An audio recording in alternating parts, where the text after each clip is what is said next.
دعا کے جواب کے انتظار میں ہونا، سنو پھر بالکل مایوس مت ہونا، دکھی مت ہونا، اور سنو یاد رکھنا صبر وہ سواری ہے جو اپنے مسافر کو کبھی گرنے نہیں دیتی، کبھی بھی نہیں۔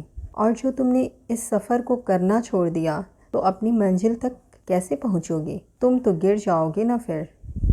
ہاں مجھے معلوم ہے حالات ابھی مشکل لگ رہے ہیں، بہت کافی دیر ہو گئی ہے، جواب نہیں آیا، بس تم ہر پل کن کے منتظر رہتے ہو نا۔ تو سنو یہ جو کن کا انتظار ہے نا، یہ اللہ نے ہی تمہارے دل میں ڈالا ہے۔ یہ جو دعا بار بار تمہارے دل سے نکل رہی ہے نا، اللہ یہ سب جانتا ہے۔ ارے رات کے اندھیرے میں کوئی کالی چینٹی ایک گہرے کالے پتھر کے نیچے چل رہی ہے، اللہ اس کے چھوٹے سے قدموں کی آہٹ کو بھی جانتا ہے، تو وہ تمہارے حالات بھی جانتا ہے، تمہاری دعا بھی جانتا ہے۔ کوئی چیز چاہیے تو صبر تو کرنا پڑے گا نا۔ اب تم کہو گے اور کتنا صبر؟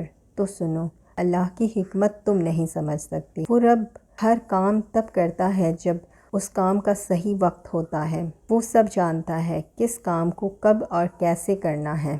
بچپن میں یاد ہے نا ماں باپ کے سامنے کیسے روتے تھے، تڑپتے تھے جب تک تمہاری چیز نہیں مل جاتی تھی، ایسے ہی بالکل اپنے پیارے رب کے سامنے تڑپ تڑپ کے مانگو، وہ کیوں نہیں دے گا؟ ضرور دے گا، صحیح وقت پر دے گا۔